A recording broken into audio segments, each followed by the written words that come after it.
السلام عليكم. أعوذ بالله من الشيطان الرجيم. بسم الله الرحمن الرحيم.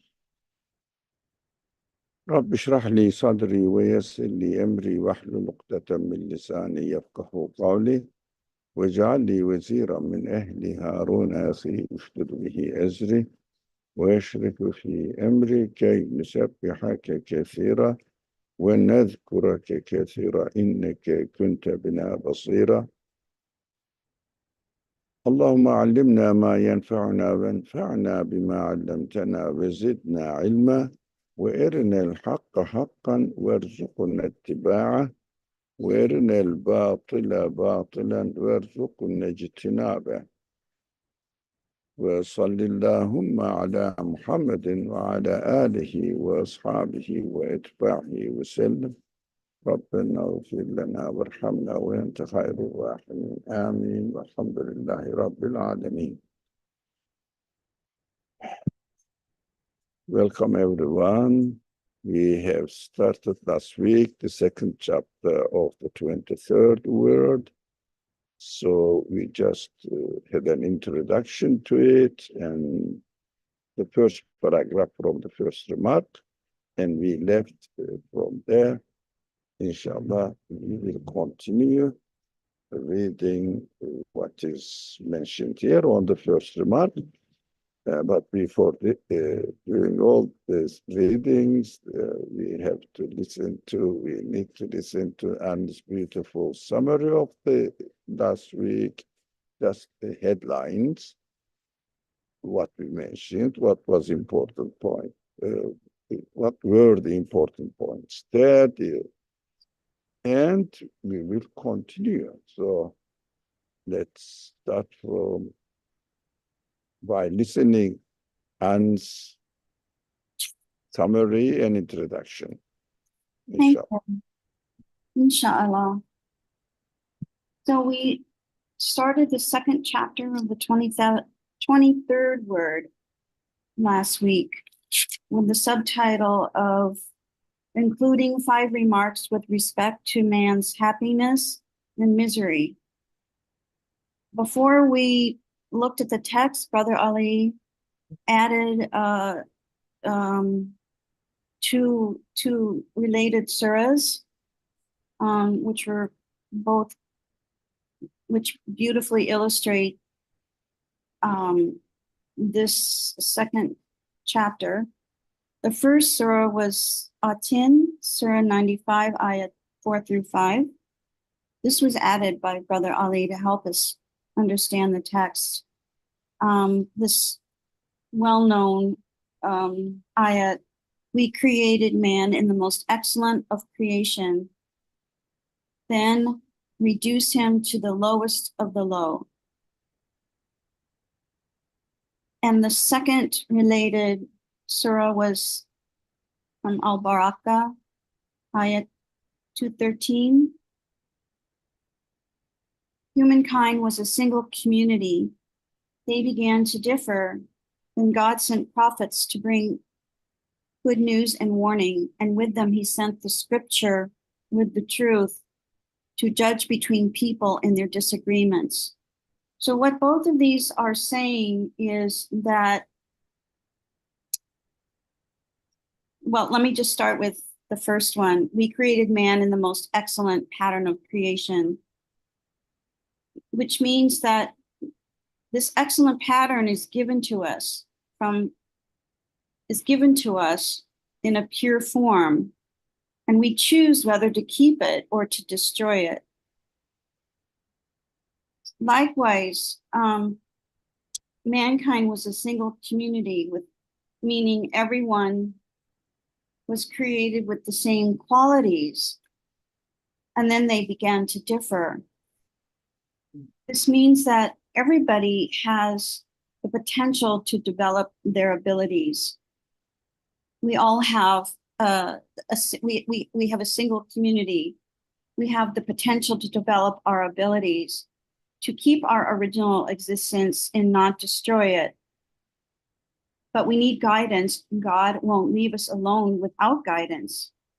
So he's essentially saying, I will give you a roadmap by sending the prophets. But always we have to remember that we have a choice.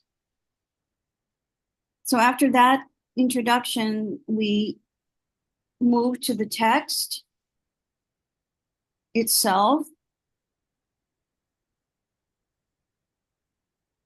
which again reiterates the two surahs that Brother Ali posted. I'll just read the very beginning. Since man has been created on the most excellent of patterns and has been given most comprehensive abilities, he has been cast into an arena of trial and examination, which we discussed as the arena of education, which is the universe, being here in the universe. The universe is our school. And in that school, we make choices. We can fall from the highest of the we can fall from the lowest of the low to the highest of the high, which is the same thing as saying that we can cling to the body, to the material, to the earth, or minute particles, which is all the lowest of the low, or we can ascend to the highest of the high, which is both are infinite. The infinite ascent is to the divine throne, in which the spirit acknowledges the creator. The infinite ascent is a lifetime journey, and our purpose is to become enlightened to the meaning of the universe. What does the universe mean? Who is our creator? Why were we created? This is our choice, to go either on an infinite ascent with the help of the prophets, or go into an infinite descent to the lowest of the low. So we read, I think, only the first paragraph of the first remark, and then we stopped. Marshall, really summarized the crux, the gist of what we have done last week. Thank you very much. Excellent summary. Oh, you're welcome. You're very welcome. Very important points are highlighted. I really appreciated this summary and listened to it with pleasure, alhamdulillah. So we stopped here, as Anne stated, and we can start reading the where we left off last week. Alhamdulillah. Okay.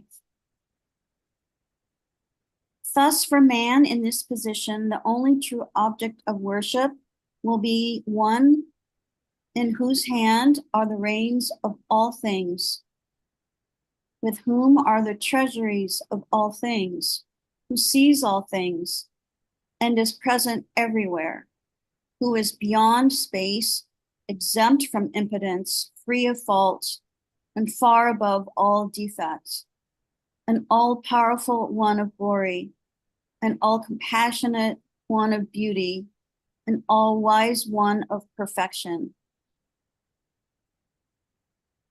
O man, if you are the worshiper of him alone, you will earn a place superior to all creatures. But if you hold back from worshiping him, you will become an abased slave to impotent creatures.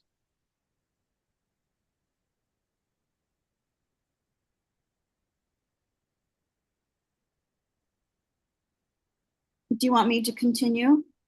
Let's come to the end of the paragraph. Oh, sure. Okay. If you rely on your ego and own power, and therefore abandoning reliance on God and supplication, deviate into pride and boasting, then you will fall lower than an ant or bee in regard to goodness and creation, and become weaker than a spider or a fly. You will become heavier than a mountain in regard to evil and destruction, and more harmful than a pestilence.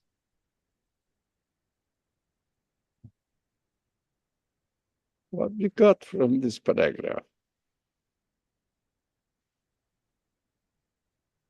Anything attracted your Well, attention? if you scroll down a little bit more, right there, the paragraph, the part you have highlighted, what really strikes me is the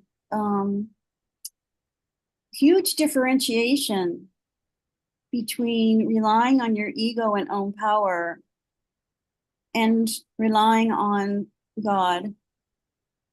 The differentiation is like night and day, black and white. And I like the comparison of falling lower than an ant or a bee in regard to goodness and creation. None of us would like to think, all of us would like to think that we are not humbler than an ant or a bee. What is an ant? What is a bee? They're just, you know, unconscious creatures. But in fact, if we deviate into relying on our own ego and thinking that everything is up to us, we actually do fall lower than an ant or a bee. I just love the comparison and the differentiation between the two choices.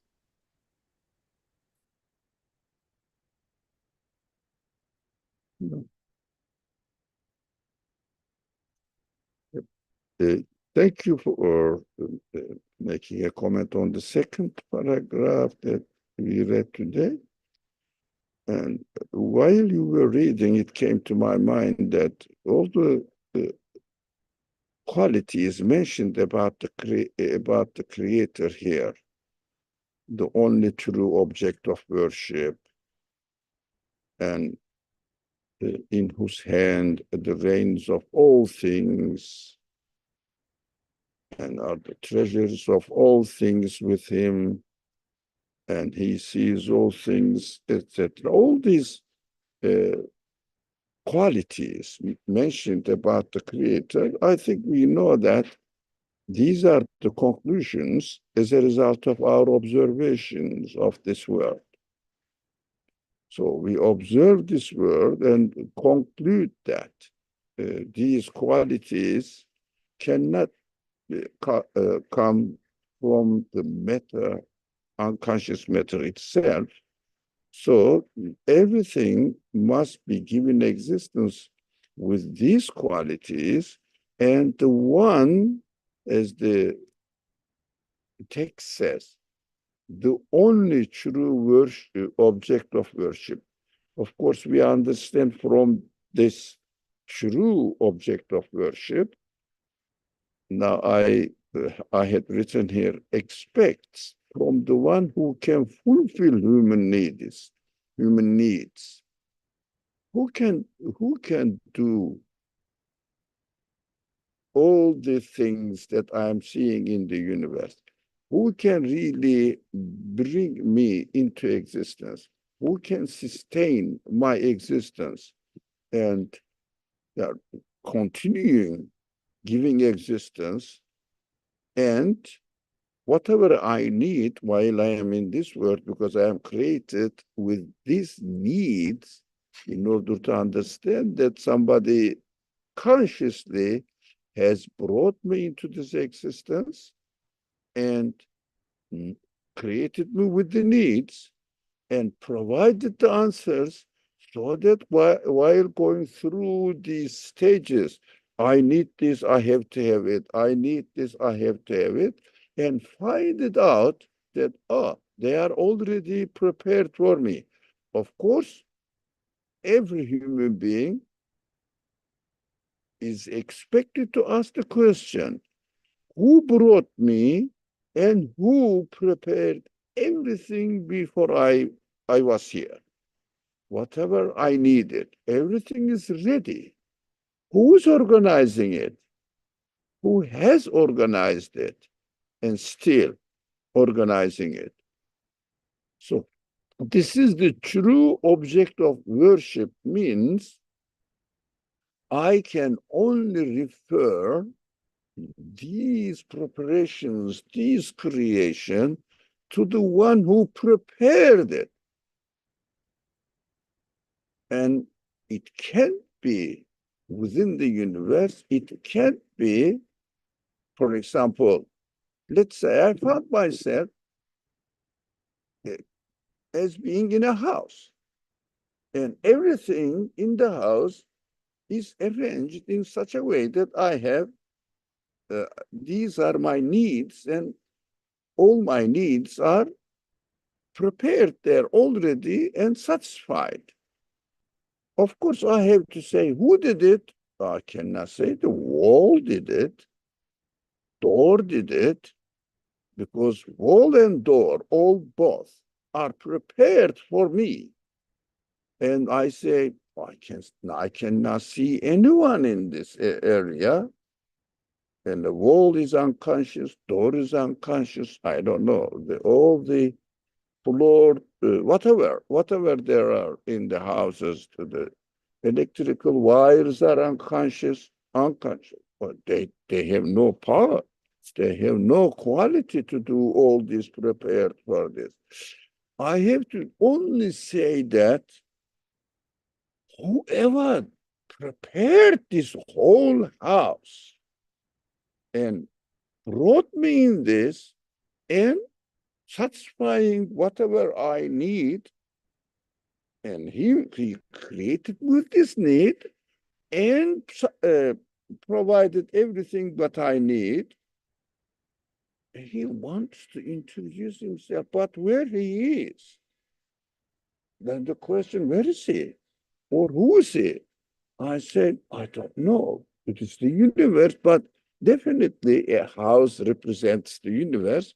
And I inevitably conclude that definitely there must be a conscious being introducing himself to me through my creation and the creation of the living conditions around me.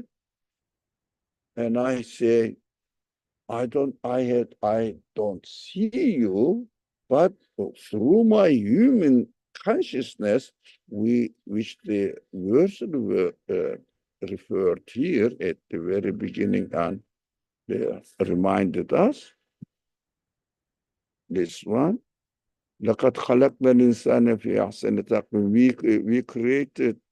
We create man in the most excellent pattern of creation. The one who did it.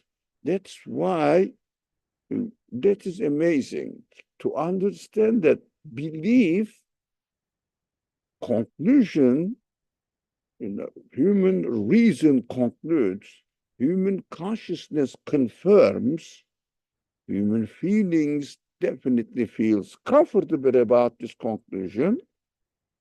This is the object of worship.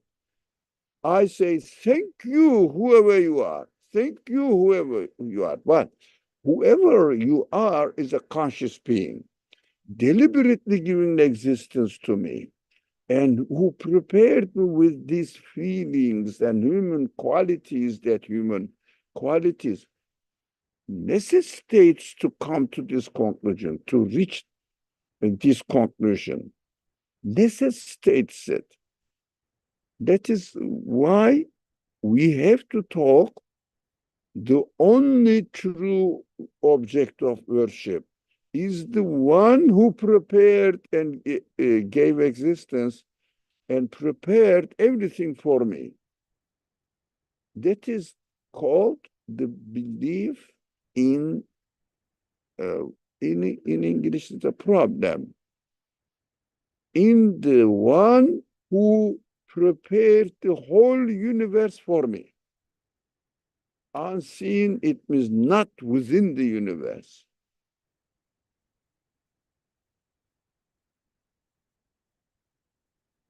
We understand that unseen, of course, there is the beautiful word is ghaib, not within the universe, but the whole universe refers to its necessary existence. Definitely must be, definitely must be. Our human spirit is able to acknowledge it. Consciousness recognizes it, able to acknowledge it. And that's why we say the creator of the world, which means Rabbul Alameen, the one who created, still sustaining its existence, taking care of every single thing in it precisely. He must be an absolute being. That is why I cannot see, but I can perceive, I can comprehend his existence, necessary existence. That is what we worship when we say, I worship God. I should mean this. I shouldn't pretend as if I know definitely some. No, I have to say, the one who created the whole universe and prepared for me. That is the true object of worship. If someone doesn't acknowledge it, him, the only alternative for this person is to worship, to be thankful, grateful to the elements of the universe. In our house example, elements of thank you, door. Thank you. You are just exactly located yourself for me to use. Everybody laughs at it. I'm thanking the door. But I know door is unconscious. Cannot do it. It needs somebody else consciously prepared and planned and made and located in its location, measured according to my needs. Door doesn't know me. This is just made. That is so simple. Now, the main subject, this is the introduction, main subject, the second chapter is this. Human beings cannot be happy if they say, I am going to satisfy my needs. It is impossible. Everything is prepared out there. You are not going to do anything. But human beings are sometimes, if they don't listen to their consciousness, if they don't listen to their spiritual values, it means human feelings, if they don't really take notes of it, they go and pick up the already created things, for example, fruits, vegetable, whatever, and say, and claim that this land is mine. I don't know. Did you make it? Well, you found it there. You are using it because of the grace of the one who created the land for you. But so human beings may choose to be so ungrateful, claiming that this land is mine. I have inherited from my parents, or as if he has created it. So, and this plant grew in my land. That is my production. Although, as the text says, he is not as powerful as a spider. At the spider, uh, I mean, he cannot do it, but it cannot do it. But it is created with the ability to make the web, its web. But I cannot make the web. That is why I am so weak. So I have to accept that I have not created anything at all, but I asked. So when the vegetable or fruit or whatever the animals are already created and prepared for me, I go and take them ready. But when it comes to destruction, I can tell the most heinous lie, treacherous attitude. I can kill them with no reason, without the permission of the owner of the property.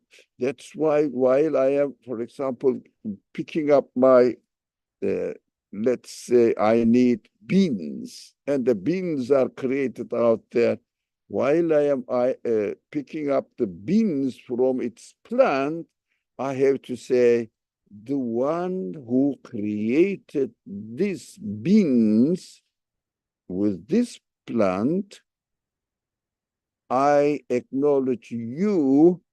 You are the one who is the owner of the universe, who must be the owner of the universe. I am taking it by acknowledging that this is your favor, mercy to me, introducing myself by creating these beings, and also creating me with the need of these beings. So preparing the facilitating that I can, within this facilitation, I can understand this is a conscious, merciful, all powerful, all knowledgeable, impossible to imagine within the conditions of the universe at all. This one, I am taking it by acknowledging you. That is in Islamic tradition called, in the language of the Quran, Bismillahir Rahmanir Rahim. Rahman, Afwan, a merciful, compassionate one. I acknowledge you by taking these beans from the plant that you created. I acknowledge you that you have created it with your mercy for me. I acknowledge it. That is called in the name of God. In the name of God is an expression to express our acknowledgement of the owner of these properties. That is, we have to know that. We have to be aware of it, inshallah. And it is very interesting, although I'm not intending to go into the subject, that Bismillahir Rahmanir Rahim phrase within the chapter of the Quran, section of the Quran, only once. But as an introduction to the sections of the Quran, it is repeated always. Every section of the Quran is introduced with, in the name of God, the merciful, the compassionate. But within the context of the Quran itself, the text of the Quran itself, only one mentioned, and it is a very interesting context that is about Solomon's letter to the queens of Sheba. And we have to think seriously within that context, what does it mean there? Bismillahir Rahmanir Rahim. This letter starts with Bismillahir Rahmanir Rahim. With the same understanding, with the same perception of the subject, in the name of God, in the name of God, the most merciful, the most compassionate, I am inviting you to acknowledge his message. Taking this message as if, referring to our example, taking the beans from the plant, Bismillahir Rahmanir Rahim. Now I am presenting this message of God to you, Bismillahir Rahmanir Rahim. Take it as you are taking the beans from the plant. Plant is not the owner, And I am, as Solomon is speaking, not the owner of this message. The message that I represent as a prophet, owned by the one who created you, and come and acknowledge him. So take this message in the name of God. Not that you have to submit yourself to my power. Totally contradictory, this understanding of Solomon's story.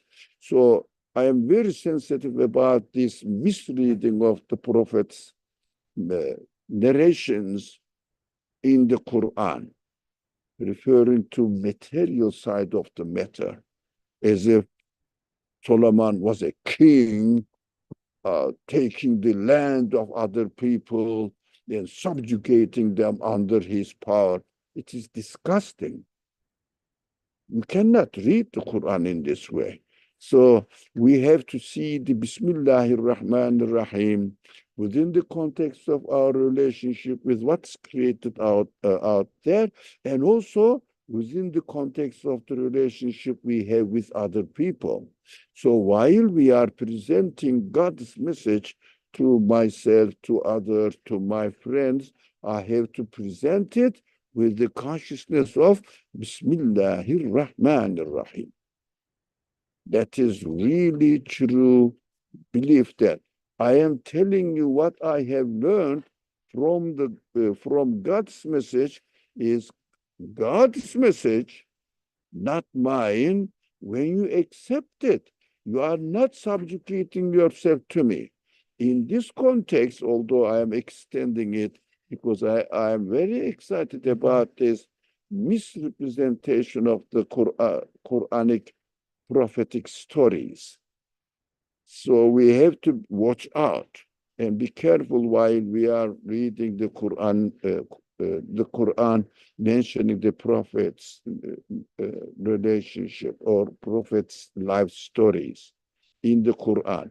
So when we are presenting the message to others, when we are taking the message from the Prophet Muhammad, peace and blessings be upon him, we have to be extremely careful that we are not subjugating ourselves to Muhammad as a person himself who died away. What are we doing? Taking this message he brought to us in the name of God. The merciful, the compassionate is giving me the guidance. So by taking the message from prophetic examples, I have to bear in mind that I am subjugating myself and I am presenting my thankfulness to the owner of the message that Muhammad والسلام, has transferred it to me. He is just like a plant. On the plant, I see the beans. He is the plant. Bees that I pick up from the plant is the revelation from God. That is why we have to be conscious that people are very sensitive. I'm not going to follow a man. Yes, you are right. You are not expected to follow a man. You are expected to follow what this man is introducing it to you, what God has created and prepared it for you.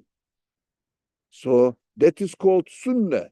They say we have to obey Allah, we have to obey the Prophet. Two things at the same time? Never.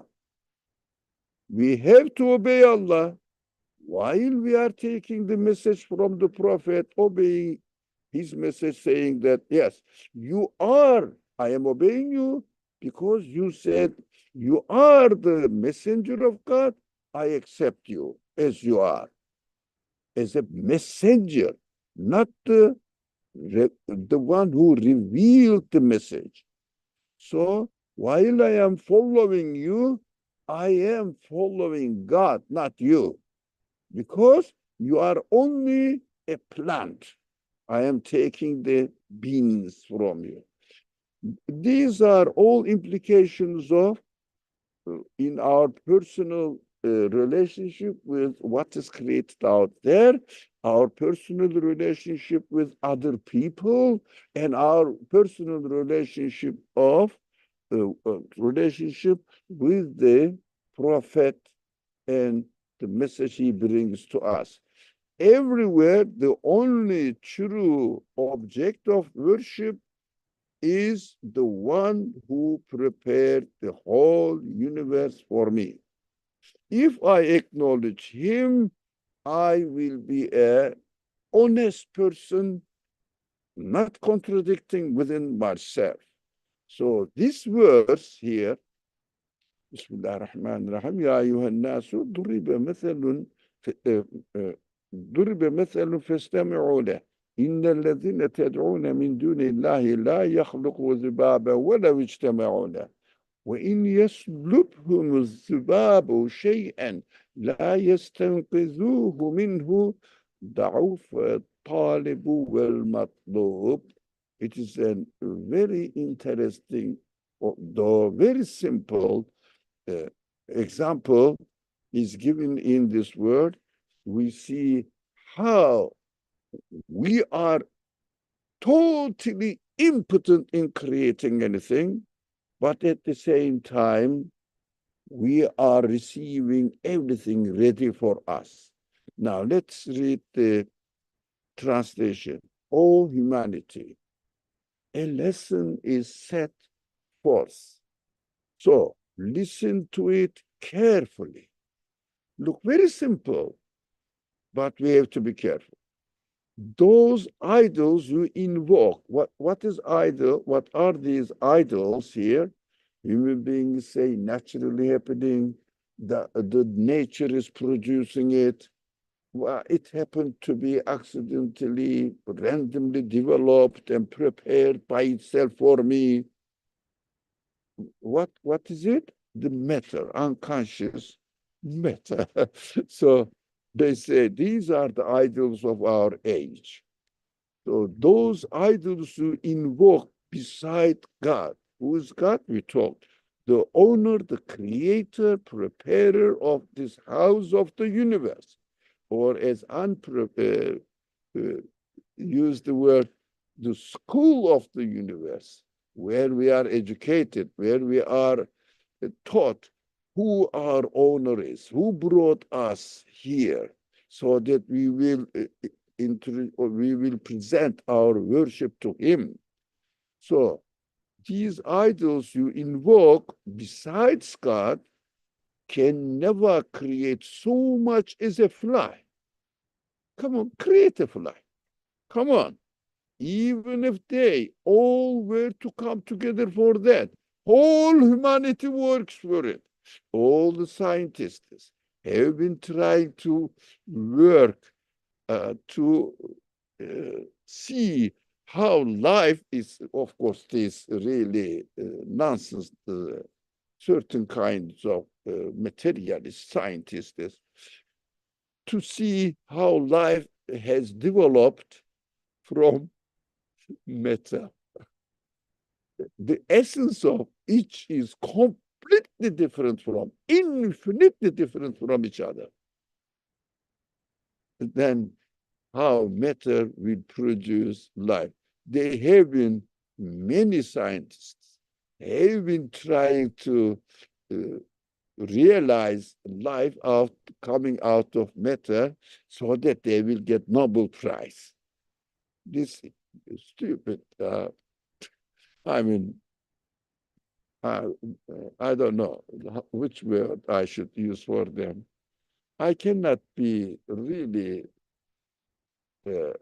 kind to their ideology, although I respect them as human beings. But this nonsense claim, they have been working on it, no result at all. So they will stop claiming this, inshallah, soon. So even if they all were to come together for that, to create a fly, impossible. When This verse was revealed 1450 years ago. There were no in this when the first time when the prophet, the messenger of God, received this message, there was no scientific research or such things at all. And without any hesitation, an unlettered, uneducated person in the middle of desert claimed this for 1450 years ago. Until now, there was no clue at all that this Quran's challenge will be rejected. No sign whatsoever. How this man in the desert among pagan people living together with them, totally no education whatsoever at all. Even there was, which kind of education that we would expect from this person living in desert conditions in a small town which is called Mecca, and no book, no education institution there. Even he had, even the greatest scientists 100 years ago, 50 years ago, could not even imagine that internet will be like this. Although they were great scientists. But this man speaks with an challenging manner that it is impossible to do that until what? Until the end of the universe. Whatever the universe is existed or how long it exists, it's created, this challenge will remain. That's so sure.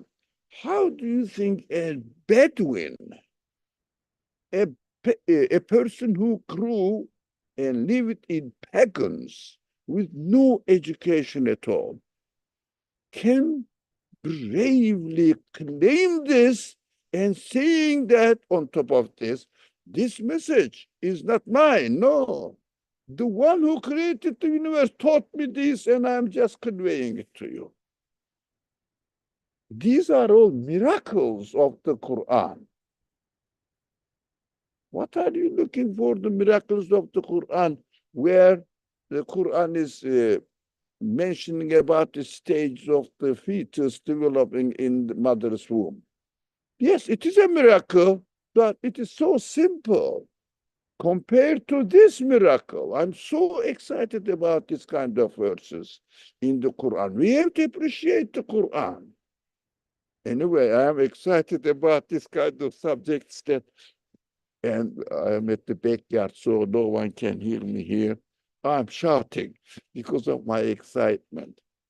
So we have to be confident in our belief. We are not really, I don't know, I believe Muhammad was, I think so, I think so.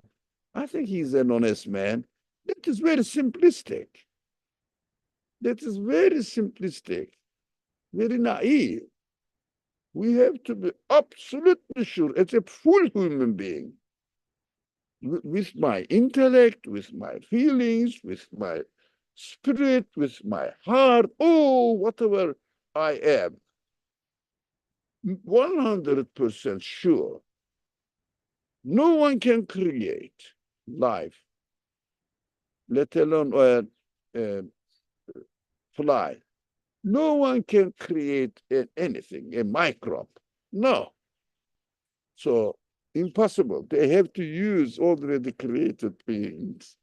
So if another example, interesting, the Quran mentioned, continues, and if a fly were to snatch anything away from them, fly comes, now I have many mosquitoes here coming and visiting to me. I try to protect myself. So they come so, so carefully, find out my vein and put there. They are like, I don't know, biologist or uh, chemist or whatever, I don't know. They are more really successful than I am. Come there and put something that anesthesia. So I don't feel. After they take the blood, I start feeling it. So perfectly arranged. Perfectly arranged. After they take the blood and it's snatch anything away from them, they, human beings, cannot even really retrieve it. You cannot get back back from it. Impossible from the fly. Impossible. How powerless are those who invoke and those invoked? It means if I say, I am the one who created it, you are absolutely powerless. You are absolutely powerless. If you say, plant has produced beans, it is also, plant also weaker than you are. It has no consciousness, no choice. It exists as it is created. That's it. Look what I am. While I'm talking about the mosquitoes, some of them came and snatched blood from me. Now, I felt and it flew away. Realized that it is done. The stomach is full. So exercised it. It's now really scratchy, itching. Okay, Alhamdulillah. So I experienced now as I was talking. Perfect example. Quran gives very simple but 100% precise. Everybody can understand. Everybody can experience. No one has to be a chemist to understand what is going on here, what the verse is saying. Experiencing just I experienced now. Really, it's itching now. After it finished, it flew away. So now I am really powerless, is said here. No. How powerless are those who invoke? So we are powerless. Those people who call the nature is doing it, nature is powerless as well. That's what we have to understand carefully when the Quran says idols, idols. Now, as the verse mentions it, idols. تدعون من دون الله. This is a problem word, by the way, idols. Nowadays, when you talk about idols, no one understands what really Quran meant. So we have to explain it. I spoke a lot. I am aware of it. Okay. Inshallah, I took all of your time today. These subjects are the essence of what we are trying to understand from these kind of texts, inshallah. So I stop here. We can continue. Anyone, any comment on it, any question, any concern? I would love to hear. Okay, we can continue. Okay. If you want to say anything, then I'm ready to listen to it. Okay. Yes, oh man, you have two aspects. One is that of creation, good acts, and construction. The other is the aspect of destruction, non-existence, evil, negativity, and passivity. In regard to the first aspect, you are lower than a bee or sparrow, and weaker than a spider or fly. Whereas in regard to the second aspect, you surpass the mountains, earth, and skies. You take on a burden before which they express their impotence and from which they shrank. And you assume a sphere more extensive and vaster than them. For when you create and do good, you are able to do so only to the extent of your own power and strength and to the degree your hand can reach. But when you commit evil and destruction, then your evil overwhelms and your destruction spreads. Now, this is the introduction to the following paragraph. So what did we understand from this introduction? So I think somebody can summarize it, and if not, Anne can do that. Yeah. Oh, still eating. Why? Mashallah. So would you like to? Two aspects. I actually have a question about the second aspect. Mhm. You take on a burden before which they express their impotence and from which they shrank. And you assume a sphere more extensive and vaster than them. I'm not sure I understand what burden you take on in the second aspect.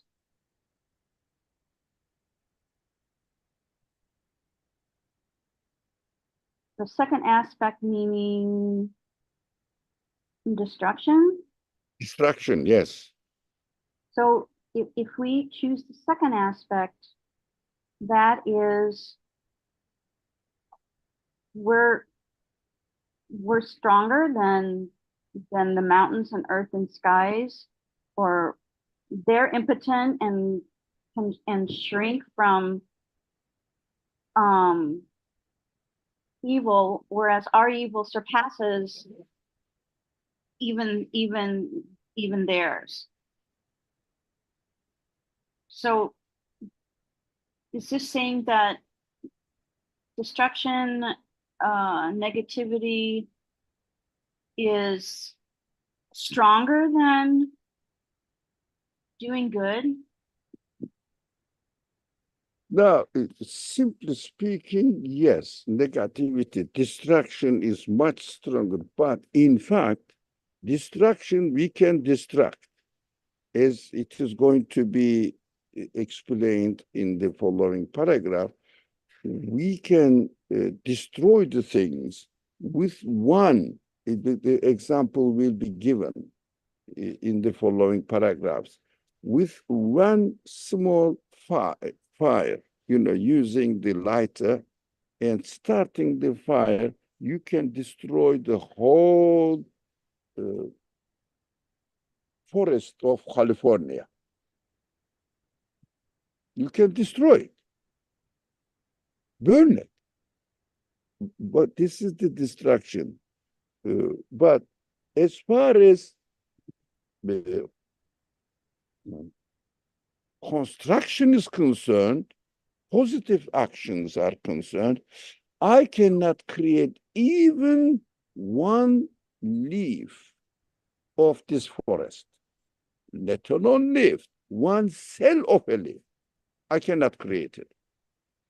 So as far as construction is concerned, as far as the existence is concerned, from the construction side, I am zero. I have no power whatsoever. But this destruction is, I can burn the whole forest. And in ideological ideas, perceptions, conceptions are concerned, I can say universe is totally just a lump of matter, meaningless being. Look, insult the whole universe as being meaningless, stupid things. As far as the construction is concerned, I I can only acknowledge that the universe must be the work of an absolute being. Now, positive side is already existing out there, but through destruction, I can turn the whole universe into a meaningless thing, purposeless thing. So we have to understand that as far as the creation side of things, that we cannot create anything, we just ask for creation, for something to be created, and we beg the creator. That's what we can only do. As far as creation is concerned, we have zero power. We have to acknowledge it.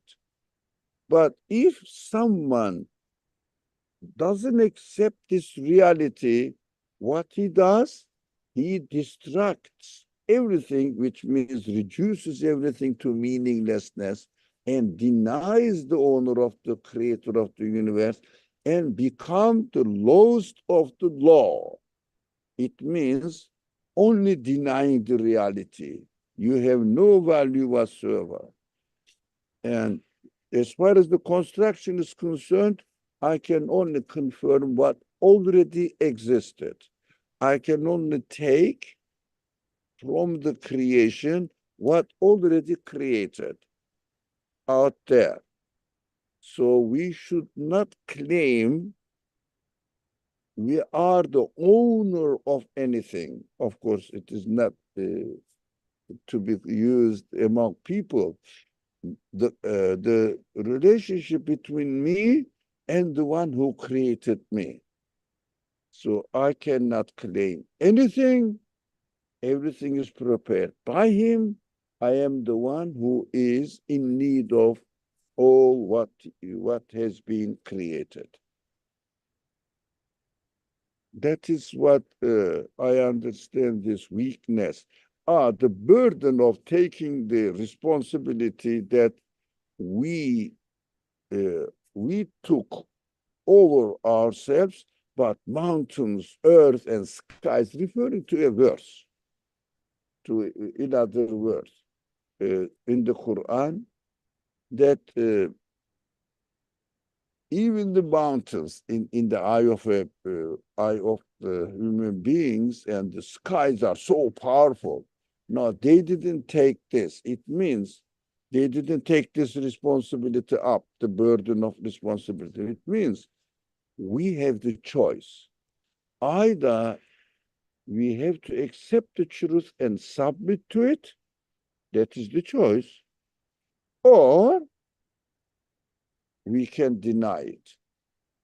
So as far as the choice of the denial side is concerned, not confirming and denying the reality of the existence of side is concerned, that responsibility is nothing. The sky cannot take it, because when you look at the sky never ever disobey the creator's command. Exactly exists how they are created.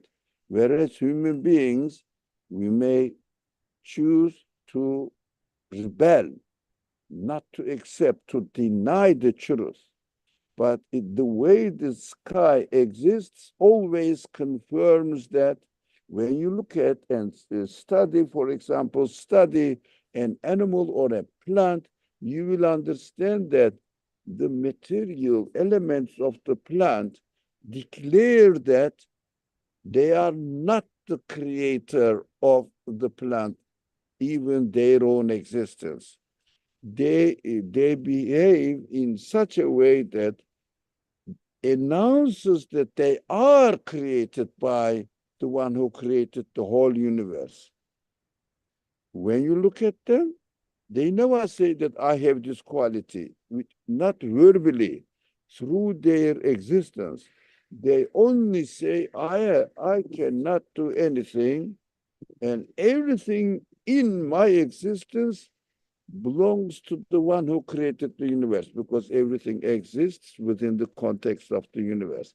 Nothing can exist individually, impossible, within the context of the whole universe, everything. But this materialist scientists cheat us. They examine anything within the limited conditions. They say, look, this is acting in this way. But of course, on the other hand, the science now disclosing everything layer by layer, everything is created within the context of the universe. You cannot talk like this. And you cannot reduce the things that they are acting themselves. Anyway, this is another subject, but we understand that the things which are created in the universe, they declare that we cannot do those things. When human beings consciously examine them, they understand that matter cannot, or the thing itself cannot be its creator. That is what we understand. But human beings can deny it. So be careful. This is a big responsibility. That's why at the very, very beginning, Anos referred to this. We created man in the most excellent pattern of creation. I have been given the perfect qualities to understand what the reality is. But if I don't, I have to free choice. If I don't acknowledge it, then I become a candidate for the laws of the law. That is what the burden refers to here. So we have to be very careful. I am free to do anything. Yes, you are free to claim anything, but you have to be aware whether your claim is correct or not, represents the reality or not, true or not. We have to be very careful. If you claim the wrong option, then you reduce yourself to the laws of the law. But if you acknowledge the right option, you are highest in creation as far as human capacity is concerned. I don't know whether this is any help for your question.